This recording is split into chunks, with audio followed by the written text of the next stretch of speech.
Cream colour होगा सही cream colour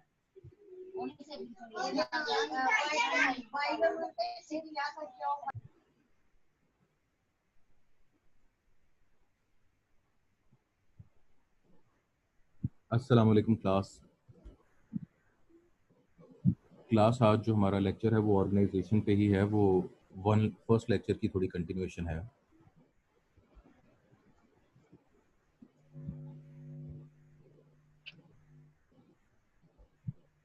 मैं आपके साथ ये लेक्चर के एंड पे ग्रुप पे शेयर कर दूंगा जो स्लाइड्स हैं।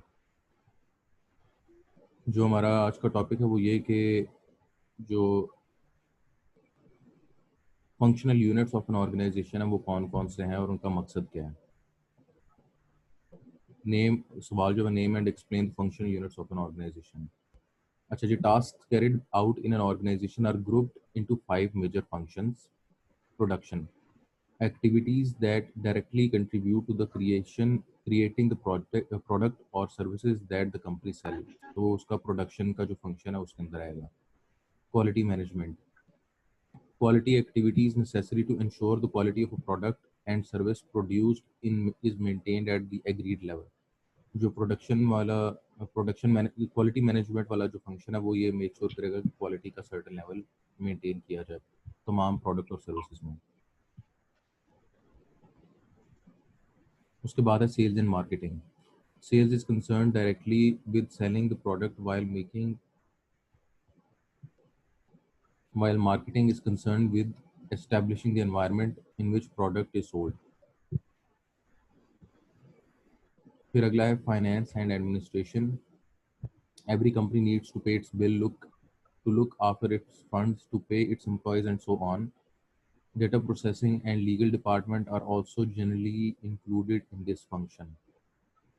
और जो पांचवा है वो है research and development. How can company do better the things that it is already doing, and what other things can be done to raise profits।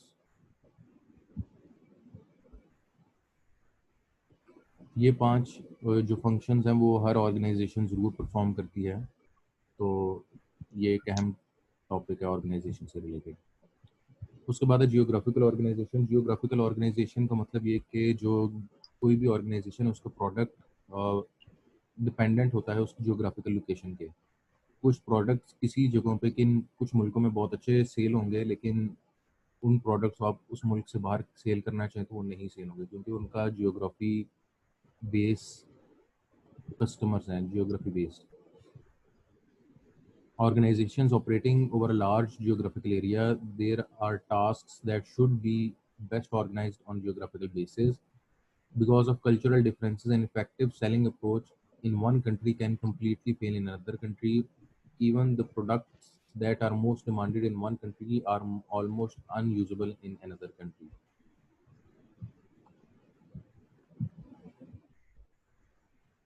उसके बाद है जी ऑर्गेनाइजेशन बाय प्रोडक्ट। जो ऑर्गेनाइजेशंस होती हैं, जब वो बहुत मैच्योर ऑर्गेनाइजेशन बन जाती हैं और बहुत बड़ा स्केल हो जाता है उनका, तो वो उनकी एक कैटेगरी बन जाती है। जिस तरह टोयोटा एक ऑटोमेटिव इंडस्ट्री है, ये ऑटोमेटिव इंडस्ट्री की कंपनी है।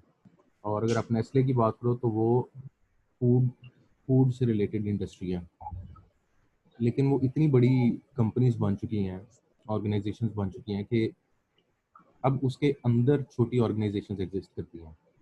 मिसाल के तौर पे टोयोटा जो है वो अब दो किस्म की गाड़ियाँ बनाता है। एक है कंज्यूमर यूज़ के लिए, जो होम यूज़ है, सेडान हो गई या विट्स छोटी गाड़ी हो गई। जो फैमिलीज़ के लिए गाड़ियाँ बनाता है टोयोटा, वो भी बनाता है। फिर उसके बाद वो कमर्शियल गाड़ियाँ भी बनाता है, लोडर गाड़ियाँ भी बनाता है।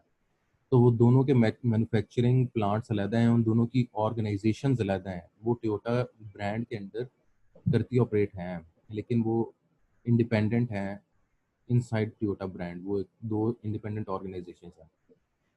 अच्छा जी, when an organization produce several different products and services, it is desirable to use a top level structure based on its products. It is the most common structure found in really large corporations today. Each division can either be headed by a director or can itself be a separate company with its own board of directors. फिर कुछ organisation centralised होती हैं और कुछ organisation decentralised होती हैं।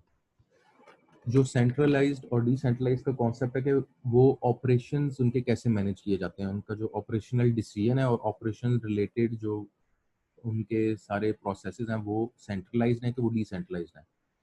इसकी मिसाल आप ऐसे ले सकते हैं कि अगर मैकडोनल्ड है, अगर आप मैकडोनल्ड्स लेते हो तो जो आप बर्गर खा रहे हो, वो बर्गर के अंदर जो पैटी है और जो बर्गर का बन है वो पाकिस्तान में नहीं बन रहा। वो सेंट्रलाइज्ड मैकडोनल्ड ने कंट्रोल रखा हुआ है अपनी क्वालिटी मेंटेन करने के लिए कि जी ये मैं मलेशिया में मैन्युफैक्चर करूंगा या ये मैं ऑस्ट्रेलिया में या मैं यूएसए में। वो सेंट्रलाइज जगह पे मैन्युफैक्चर होता है, फिर वो शिप होकर पाकिस्तान आएगा। पाकिस्तान में फिर वो मैकडोनल्ड्स की जो फ्रेंचाइज है उधर आएगा, वहाँ से फिर वो प्रोड्यूस होकर आपके पास ईटेबल के फॉर्म में आएगा। तो वो सेंट्रलाइज्ड ऑपरेशंस हैं उसके। लेकिन अगर आप पेप्सी का सिनेरियो लो, तो पेप्सी कोला जो है वो अ, जिस जगह पे भी प्लांट लगाती है वो पानी भी उधर का ही लेती है, वो चीनी भी उधर से ही लेती है। सिर्फ और सिर्फ जो फ्लेवर का है वो फ्लेवर अपना सेंट्रल जगह पे प्रोड्यूस करती है, उनको कैंस में वो शिप कर देती है अपने साइट्स के ऊपर जो मैन्युफैक्चरिंग प्लांट्स हैं, और वो किसी रेशो के साथ उस पानी और चीनी के अंदर मिक्स करके पेप्सी कोला बना के आपको सेल करते हैं। लेकिन वो डिसेंट्रलाइज्ड है इस सेंस में कि वो वहाँ के रॉ मटेरियल को, ऑपरेशंस को वहाँ ही मैनेज करती locally. Positions of quality management. Position of quality management की क्या अहमियत है किसी कंपनी में? Whatever be the structure of an organization, the factor of quality should be kept at the center. Quality पे compromise नहीं होना चाहिए। Pressure और on production and sale create temptation to skimp on quality procedures. दो factors हैं, इस हैं तो मल्टीपल, लेकिन दो मेजर फैक्टर जो क्वालिटी गिराने के अंदर देखा गया कि काफ़ी ज़्यादा वजह बने हैं, वो ये कि अगर प्रोडक्शन की क्वांटिटी बढ़ानी, प्रोडक्शन जो है वो आप बढ़ाना चाह रहे हैं, लेकिन आपको पता है कि अगर मैंने जहाँ पे एक machine 10 Pepsi Cola bottles per second produce कर रही है, वहाँ पे अगर आप कह रहे हैं 100 प्रोड्यूस करो, तो क्वालिटी कॉम्प्रोमाइज़ हो सकती है प्रोडक्शन की वजह से। दूसरा है सेल्स क्रिएट टेम्पटेशन। आप चाहते हैं कि आपकी जो सेल्स हैं वो बढ़े, आप उसकी क्वांटिटी कम करके सेल बढ़ाना चाह रहे हैं, आप रॉ मटेरियल सेम रखना चाह रहे हैं। तो ये कुछ फैक्टर्स हैं जो कि प्रोडक्ट की क्वालिटी पे इफेक्ट डालते हैं। It can only be avoided by developing a quality center within the organization. हर ऑर्गेनाइजेशन में क्वालिटी सेंटर होना ज़रूरी है, जिसकी जिम्मेदारी हो कि वो क्वालिटी का क्वालिटी इमेज शो करे। Some national and international standards are set which lay down in detail the requirements which a quality plan must meet. अब हर ऑर्गेनाइजेशन अपना क्वालिटी प्लान बनाएगी, लेकिन वो quality plan must meet some criteria. तो वो जो स्टैंडर्ड्स है वो ब्रिटिश स्टैंडर्ड ये हैं और आईएसओ स्टैंडर्ड ये हैं।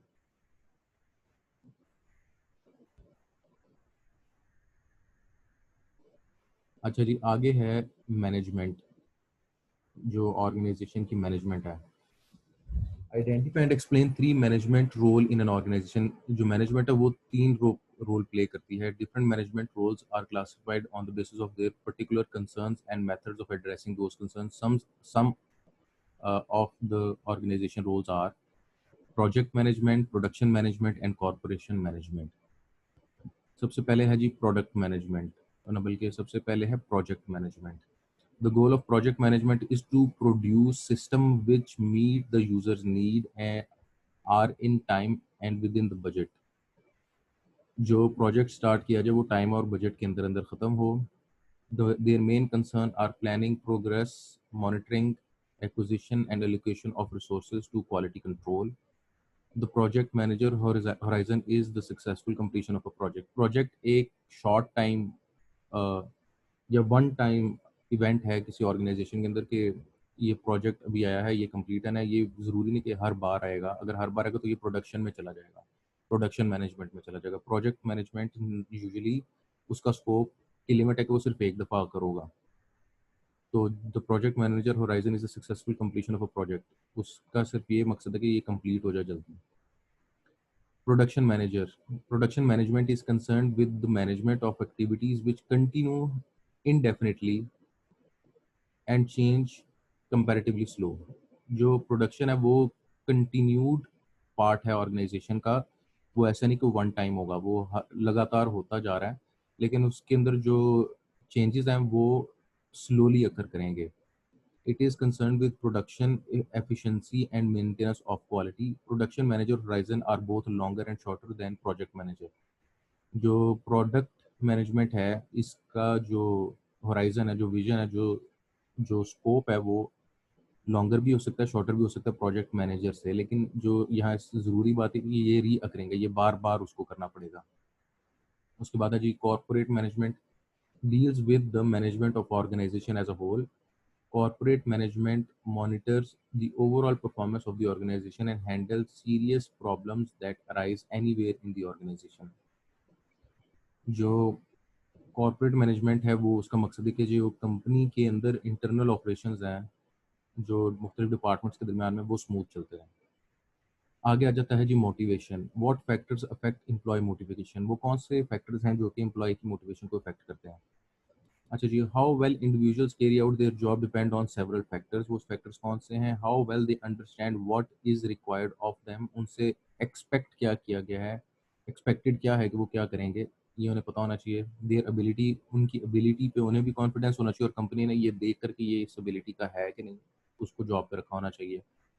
द क्वालिटी और facilities provided for doing the job. जो उसको फैसिलिटीज़ हैं वो प्रोवाइड करनी चाहिए ताकि वो अपने काम को सुकून के साथ सर अंजाम दे सके। देयर मोटिवेशन, उनको उनकी मोटिवेशन का भी ख्याल रखना है। ये भी देखना है कि कल्चर जो है ऑर्गेनाइजेशन में पॉजिटिव रहे, कोई एक दूसरे को डिस्करेज ना करे, वो मोटिवेटेड रहे जो एम्प्लॉई हैं। The attitude of their colleagues, उनके कोलीग्स का एटीट्यूड एक दूसरे की तरफ पॉजिटिव होना चाहिए। अच्छा जी, अगला है मोटिवेशन का। How can employ be motivated. हम एम्प्लॉय को मोटिवेट कैसे कर सकते हैं। People are generally motivated by self esteem, उनकी आप इज्जत या उनको अप्रिशिएट करें। द एस्टीम ऑफ अदर्स, वो खुद भी औरों को अप्रिशिएट करें और एज अ टीम उस सारी टीम को अप्रिशिएट किया जाए। सेटिस्फैक्शन ऑफ सोशल नीड्स, उनकी सोशल नीड्स का ख्याल रखा जाए, सिर्फ फाइनेंशियल नीड्स नहीं होती, ट्रांसपोर्टेशन भी प्रोवाइड की जा सकती है, रेजिडेंस भी प्रोवाइड की जा सकती है, बच्चों की स्कूलिंग भी प्रोवाइड की जा सकती है, फिर इंश्योरेंस भी प्रोवाइड की जा सकती है। तो जो कंपनीज हैं वो अपने लॉन्ग टर्म एम्प्लॉय के ऊपर इन्वेस्ट करते हैं, वो उनकी सोशल नीड्स को कंप्लीट सेटिस्फाई करते हैं। द सेंस ऑफ सिक्योरिटी, उन्हें सिक्योरिटी दी जाए कि आपको कॉन्ट्रैक्ट बेस्ड जॉब दी जाएंगी और आपका कॉन्ट्रैक्ट 1 या 2 महीने का नहीं होगा, वो साल 2 साल 3 साल का भी हो सकता है। उनको सिक्योरिटी होनी चाहिए। फाइनेंशियल रिवॉर्ड, और उनको उनके ऑब्जेक्टिव्स गोल्स अचीव करने पे फाइनेंशियल रिवॉर्ड मिलना चाहिए। आगे है जी performance appraisal. Performance appraisal basically ये होता है कि आपकी टीम अगर अच्छा परफॉर्म करे तो उसको फाइनेंशियली या सोशली कोई रिवॉर्ड मिलना चाहिए। Central idea of performance appraisal is that manager decide with each of their subordinates what should be the subordinate's objective for his next time period of job। वो अपना target identify करेंगे। जो manager है, hierarchy ऐसी होती है कि किसी भी मैनेजर के नीचे उसके सबॉर्डिनेट्स काम कर रहे होते हैं।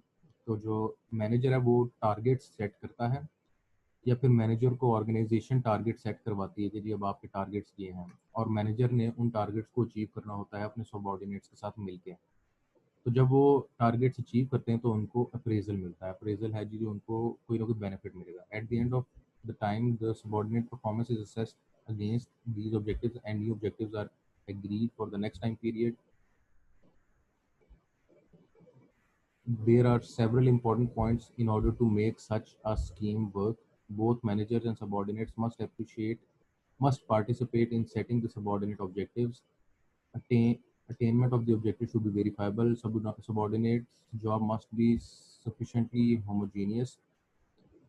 जो मैनेजर है उसने ये मेक श्योर करना है कि टीम अच्छा परफॉर्म करती है, तो वो ये भी ध्यान रखे कि जो टीम है उसमें जो टास्क है वो सारों के लिए इक्वली मुश्किल होने चाहिए। ऐसा नहीं होना चाहिए कि किसी एक को ज़्यादा मुश्किल टास्क मिल जाए और किसी एक को आसान टास्क मिल जाए। इससे तो वो जो मोटिवेशन है वो ख़त्म हो जाएगी। दूसरा ये कि बायसनेस आ जाएगी। बायसनेस से जो है वो ओवरऑल टीम की परफॉर्मेंस गिर जाएगी।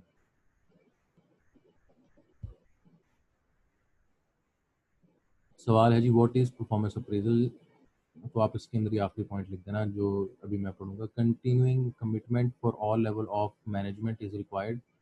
Staff reviews should be diagnostic rather than purely elective. Review process should not be closely linked with the salary review procedure। अच्छा जी, जो अप्रेजल है उसका मेन फोकस है teams managers and subordinates who achieve their goal should be appraised in a financial or social term when goals are completed with good quality and in time। जो goals manager ने और subordinate ने set किए हैं अगर वो good quality और in time complete हो जाएं तो उनको फाइनेंशियल या सोशल टर्म में अप्रेज किया जाए, उनको बेनिफिट दिया जाए। क्लास आज का लेक्चर इतना ही था।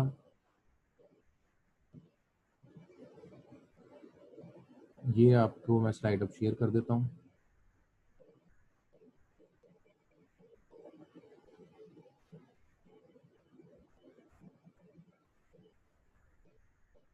आप लोग ये स्लाइड डाउनलोड कर लो,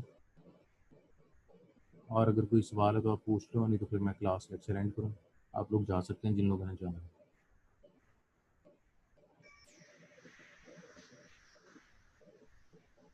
अस्सलाम वालेकुम सर।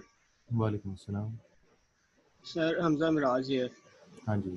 सर जी मेरा था कि ये जो परफॉर्मेंस अप्रेजल है ये इसको ज़रा ब्रीफ कीजिएगा दोबारा। आपकी आवाज़ नहीं आ रही थी स्लाइड पे, वो इशू है। अच्छा, जो परफॉर्मेंस, क्योंकि मैंने आपके लिए सवाल लिखा व्हाट इज़ परफॉर्मेंस अप्रेजल, तो मैं ये आखिरी पॉइंट से आपको क्लियर करना चाहूँगा कि परफॉर्मेंस अप्रेजल है क्या, और आपने लिखना भी यही पॉइंट है। किसी भी ऑर्गेनाइजेशन में जो टीम्स एग्जिस्ट करती हैं, टीम के अंदर एक मैनेजर होता है और उसके सबॉर्डिनेट्स होते हैं जो उसके नीचे काम कर रहे होते हैं। जो मैनेजर है उसको गोल्स सेट करने होते हैं। वो हर मंथली अपना कोई गोल सेट करेगा, या वो खुद भी कर सकता है या उसको हायर एडमिनिस्ट्रेशन की तरफ से गोल्स मिलेंगे कि जी आज मिसाल के तौर पे हम बैंकिंग सेक्टर ले लेते हैं। अब जो बैंक के अंदर मैनेजर होता है ना, उसके अंदर उस मैनेजर का जो गोल होता है वो ये होता है कि मैंने इतना मिलियन रुपीस के क्लाइंट लेकर आने हैं। वो हर टाइम क्लाइंट ढूंढते रहते हैं, वो कॉर्पोरेट क्लाइंट्स ढूंढते रहते हैं, वो उनका पैसा बैंक में लाना चाहते हैं। मैनेजर का काम सिर्फ और सिर्फ इतना होता है कि हर मंथली उनका टारगेट होता है कि इतने मिलियन रुपीस का बैंक के अंदर इजाफा होना चाहिए। ठीक है, अब वो मैनेजर खुद भी उस पर कोशिश करेगा और उसके सबॉर्डिनेट्स भी कोशिश करेंगे। लेकिन जब एक बार टारगेट सेट हो गया तो वो टारगेट ऑर्गेनाइजेशन में रिपोर्ट हो जाता है कि जी अब ये टारगेट इस मैनेजर ने और उसकी टीम ने सेट कर लिया जी। अब जब वो टारगेट कंप्लीट होगा with good quality and in time, उन्होंने जो कमिट किया था वो उन्होंने पूरा किया टाइम के अंदर अंदर, तो जो कंपनी है वो उनको अप्रेजल देगी फाइनेंशियल या सोशल टर्म्स में। अब फाइनेंशियल अप्रेजल ये हो सकता है कि उनको कोई कमीशन मिल जाएगा कि जी पर लाख रुपया आपको जो है 2,000 रुपये मिलेंगे पर 10 लाख आपको 12,000 रुपये, कोई इस तरह का फाइनेंशियल बेनिफिट सेट हो जाएगा। या फिर क्योंकि मैनेजर है उसने अब ऊपर एक्सेल करना है, तो मैनेजर को वो ये टारगेट सेट कर देंगे जी अगर आपने 5 मिलियन यानी 50 लाख रुपए आप बैंक के अंदर जमा करवा दिया कॉर्पोरेट क्लाइंट से, तो आपको गाड़ी मिल जाएगी। तो फाइनेंशियल टर्म होता है जो पैसे से रिलेटेड है, सोशल टर्म होता है जो पैसे से रिलेटेड नहीं है, जो यानी जो पैसे की फॉर्म में नहीं है, लेकिन वो बेनिफिट सोशल फॉर्म में है। आपने गाड़ी दे दी उसको, आपने उसको ऑफिस इंप्रूव कर दिया, आपने उसकी इंश्योरेंस बढ़ा दी, आपने उसके बच्चों की तालीम में उसको कह दिया कि आप फ्री करवा देंगे, आपने उसको रेजिडेंस दे दी, घर दे दिया। तो ये सारे बेनिफिट्स हैं जो कि ऑर्गेनाइजेशन देती है अब मैनेजर्स को, टीम्स को, जो अपने गोल्स को अचीव करते हैं। इसको हम अप्रेजल, परफॉर्मेंस अप्रेजल की डेफिनेशन में लेकर आएंगे। ठीक है।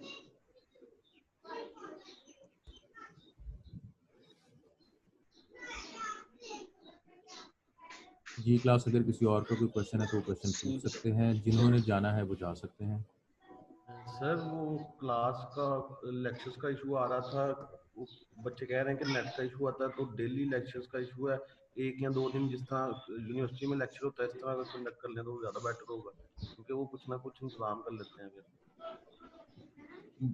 माशाल्लाह से आपकी क्लास वो क्लास है जहाँ पे ना सीआर रोज कोई नया मसला बच्चों का लेकर आता है। जब मसला सबसे सामने पहले तो आएगा आप तो लोग जो है ना वो अपनी लेके नज़रें तो आना उतारो। पड़ता है सामने। आपकी वाहिद क्लास है जिसके जो है ना मसले ख़त्म नहीं होते। अच्छा, सवाल ये कि मैं ये लेक्चर्स को रेगुलर क्यों ले रहा हूँ, इसके पीछे एक बुनियादी वजह है। वो ये कि पहली बात, हमने लेक्चर्स कंप्लीट करने 36, ठीक है। अगर 36 लेक्चर्स कंप्लीट नहीं होंगे तो आपके एग्ज़ाम और आपकी बाकी चीज़ों के अंदर जो है डिस्क्रिपेंसी रह जाएगी, कमी रह जाएगी जी, ये बच्चों ने सही पढ़ा नहीं है। तो मुझे इसमें कोई मसला नहीं, आप माशाल्लाह से फीसें पूरी जमा करा रहे हैं, मुझे पैसे पूरे मिल रहे हैं। मैं तो चाह रहा हूँ कि आप लोग जो असेंशियल चीज़ें वो तो पढ़ लें, अपना नुकसान तो ना करवाएं। आप लोग तो माशाल्लाह से ऐसे क्या कहते हैं राजे महाराजे हैं कि जो पैसे भी पूरे पूरे दे रहे हैं और कह रहे हैं हमें पढ़ाओ भी मत। तो मैं तो कोशिश कर रहा हूँ कि आपका कोर्स कंटेंट पूरा हो। अब रेगुलर देने का मकसद ये है कि ये जल्दी पूरा हो जाए। अगर हम ये 2 या 3 हफ्ते रेगुलर जल्दी पढ़ लेते हैं और हम 4 या 5 स्लाइड्स कंप्लीट कर लेते हैं, तो इसमें आपका एडवांटेज है। एडवांटेज क्या है कि मैंने आपको कोर्स जल्दी दे दिया, आपको याद करने का टाइम मिल गया। एक तो ये कि जब मुझे पता चला ना कि पेपर करीब आने वाले हैं, मेरे लिए बहुत आसान है कि मैं दो वीडियो लेक्चर में ना या 1 घंटे के सेशन के अंदर मैं आपको 6 की 6 स्लाइड्स पूरी कर दूँ। क्या आप ऐसे चाहते हैं? मैंने 7 स्लाइडें पूरी कर देनी है, मैंने पेपर से पहले पूरी की पूरी 7 स्लाइडें आपको पढ़ा देनी है। अभी मैं जिस तरह पढ़ा रहा हूँ उसमें आपको पढ़ने का, सवाल पूछने का, याद करने का टाइम मिल रहा है। लेकिन अगर आप कहते हैं कि जी ये लेक्चर्स का टाइम कम कर दें, मैंने वीडियो लेक्चर के थ्रू अपनी 7 स्लाइड्स तो पूरी कर देनी है, लेकिन उसके अंदर मेरी तरफ से आपको समझाने में कम टाइम मिलेगा, आप लोगों को समझने कम टाइम मिलेगा, लेकिन स्लाइड्स का लोड आप पे पूरे का पूरा आ जाएगा। मैंने बाकी सारी क्लासेस के साथ भी यही किया हुआ है। उनकी रेगुलर क्लास हो रही है मंडे टू फ्राइडे, वो भी मुझसे सवालात पूछ रहे हैं, उनको भी समझने का मौका मिल रहा है, वो याद भी कर रहे हैं और वो इस चीज़ से एग्री भी कर रहे हैं कि सर ठीक है, आप जो ये लेक्चर्स हैं वो एक दफ़ा पूरे लेकर इस सब्जेक्ट को कंप्लीट कर लें। ये 7 स्लाइड्स मैंने आपको पढ़ानी है, वो इंशाल्लाह मुझे पूरी उम्मीद है कि 1.5 महीने के अंदर अंदर हमारा कंप्लीट हो जाएगा। अगले महीने के पहले हफ्ते में आपको आपके एग्ज़ाम का स्केड्यूल मिल जाएगा कि मिड और फाइनल है या फिर सिर्फ फाइनल है, और आप अगले महीने के एंड तक आपके कोर्स कंप्लीट हो जाएगा। जो मुझे इन्फॉर्मेशन आई थी और एक अखबार के आर्टिकल के तहत वो ये थी कि सितंबर में आपके एग्ज़ाम होगा। तो अगर सितंबर में भी होते तो आपके पास 1 महीना पूरा होगा तैयारी के लिए, वो बहुत सफिशिएंट टाइम है। जिसने 3 दिन क्लास लेनी है उसके लिए कोई मसला नहीं, वो 2 दिन और भी क्लास ले सकता है।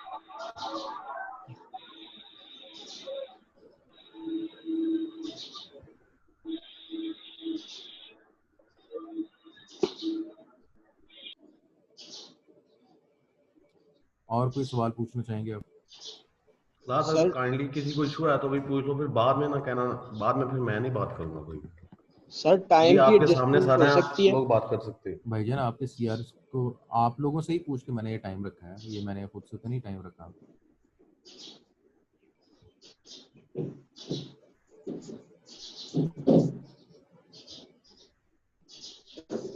सर जी ठीक है, हमें गर्ल्स को कोई मसला नहीं है, बॉयज को ही मसला है।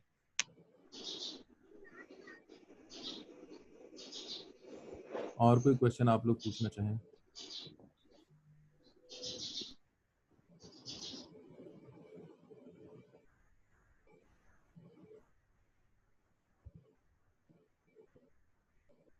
अच्छा, अभी आप लोगों के अंदर जो है वो मुख्तलिफ ओपिनियन एग्जिस्ट करते हैं, लेकिन जो अलाइंड हैं, जिन लोगों को कोई कन्फ्यूजन नहीं है, उनको मैं ये मशवरा देना चाहूँगा कि मैं आपसे रेगुलरली स्लाइड शेयर कर रहा हूँ।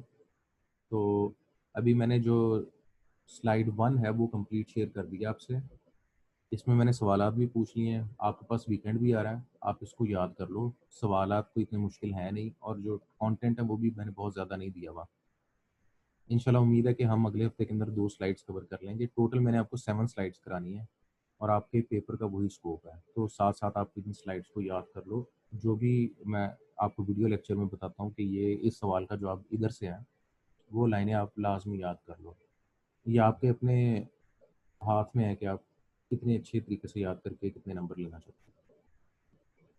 उम्मीद करता हूँ अल्लाह पाक ने आपको और आपके घर वालों को अच्छी सेहत अता फरमाई है, और अगर खुदा न खास्ता किसी पे मुश्किल है तो उस मुश्किल को अल्लाह पाक आसान कर दे। बाकी मुझे और बाकी क्लास वालों को अपनी दुआ में याद रखिएगा।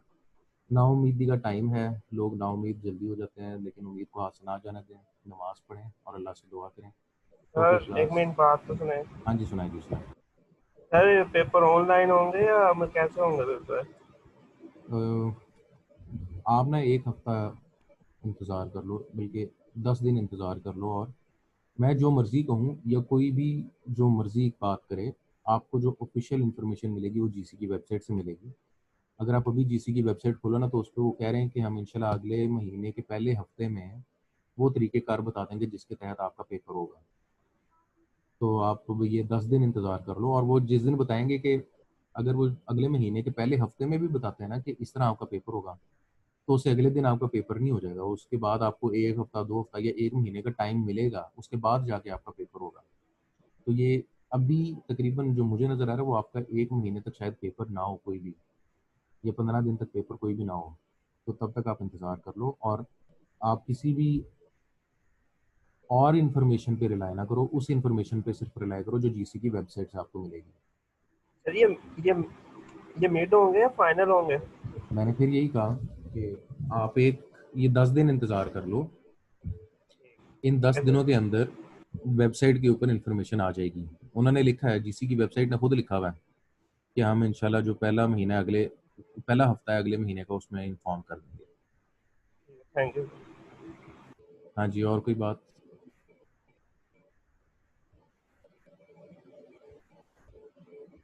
सर जी सर जो बच्चे मतलब जिन्होंने लेक्चर पिछले भी नहीं ले रहे या अगले भी नेट के इशू से नहीं ले पा रहे, तो उनके लिए मतलब वीडियो लेक्चर से बाद में कवर हो जाएगा सारा, या मतलब यार, ये इंटरनेट पे जो कुछ भी आइटम वीडियो लेक्चर है ना, ये यूट्यूब पे अपलोड हो रहा है। यूट्यूब का लिंक मैंने ग्रुप में शेयर कर दिया है, पहली बात। दूसरी बात जी ये कि अक्लमंदी का तकाजा ये है, मैं जब लेक्चर ले रहा हूँ तो जिन लोगों के पास फैसिलिटीज़ हैं वो लेक्चर लें, क्योंकि लेक्चर जी 2 वे है, आप लोग मुझसे सवाल पूछ के समझ सकते हो। लेकिन अगर किसी बच्चे को ये अपॉर्चुनिटी नहीं मिल रही, उसकी कोई मजबूरी है, तो उसके लिए वीडियो लेक्चर भी अपलोड किया गया है। उसके लिए स्लाइड्स भी ग्रुप पे शेयर की गई हैं। स्लाइड्स के अंदर सवाल भी लिख दिए गए हैं जो पेपर में आएंगे। तो जो अक्लमंद है ना, जी उसके लिए वो काफ़ी है कि वो उससे तैयारी करके पेपर दे दें। जहाँ तक बात है सर, अटेंडेंस का, अटेंडेंस मुझसे डिपार्टमेंट मांगता है, और उसकी जिम्मेदारी मैंने सीआर की लगा दी है कि सीआर आपने मुझे अटेंडेंस देनी है। जो सीआर मुझे अटेंडेंस देगा मैंने आगे फॉरवर्ड कर देनी है। अगर वो कहेंगे कि जी ये बच्चा तो था ही नहीं, ये बच्चा छोड़ गया था, आपने अटेंडेंस कैसे लगा ली, तो मैं सीआर से उसका सबूत मांगूंगा। सबूत के लिए सीआर के पास ये चैट रिकॉर्ड होने चाहिए, या फिर सीआर के पास स्नैपशॉट्स होने चाहिए। सीआर अगर किसी को प्रोटेक्ट करना चाह रहा है, वो जिस मर्जी तरीके से प्रोटेक्ट करना चाह रहा है, मुझे उसमें कोई मसला नहीं है। बेशक वो सारी क्लास की प्रेजेंट लगा दे, मुझे उसमें भी कोई मसला नहीं है। अगर कोई रिकॉर्ड मांगा जाएगा मुझसे, तो मैं सीआर से मांगूंगा। सीआर को वो रिकॉर्ड मुझे देना होगा, प्रूफ नहीं सर देना जी, होगा। कई बार ऐसा होता है ना कि इंटरनेट का इशू हो जाता है, नेट चल नहीं रहा होता या हम नहीं ज्वाइन कर पाते, तब हम अटेंडेंस का क्या करें, क्योंकि हम बाद में स्लाइड्स तो पढ़ लेंगे लेकिन अटेंडेंस तो नहीं बाद में लगेगी। देखो, आपके पास मोबाइल है, एसएमएस है, आप सीआर को मैसेज भेज सकते हो, आप मुझे मैसेज भेज सकते हो। लेकिन अगर ये सारे लेक्चर्स का यही रूटीन होगी फिर तो वो एक्सेप्टेबल नहीं है। मुझे अब परसों दूसरी क्लास के एक बच्चे ने भेजा मैसेज कि सर मैं इस तरह मेरे साथ इशू है, मुझे मसला हो गया, लेक्चर नहीं ले सकता। तो मैंने कहा कि जी इस लेक्चर के लिए मैं जो जवाब दे रहा हूँ ये सीआर को जमा करा देना। वो उस लेक्चर के लिए, क्योंकि उसके नीचे एसएमएस के नीचे डेट भी लिखी आ रही है, टाइम भी लिखा आ रहा है, मैंने कहा कि ये आप उसको जमा करा देना, मैं कंसिडर कर लूँगा। तो आपका इस तरह को कोई मसला है मैं आपको रिप्लाई में मैसेज कर दूंगा, वो आप सीआर को जमा करा देना, मुझे पता चल जाएगा। मैं ठीक है। अपने एसएमएस की हिस्ट्री से निकाल के देखूंगा जी ठीक है ये बच्चे ने सही सीआर को मैसेज फॉरवर्ड किया। ठीक है, थैंक यू। बिल्कुल।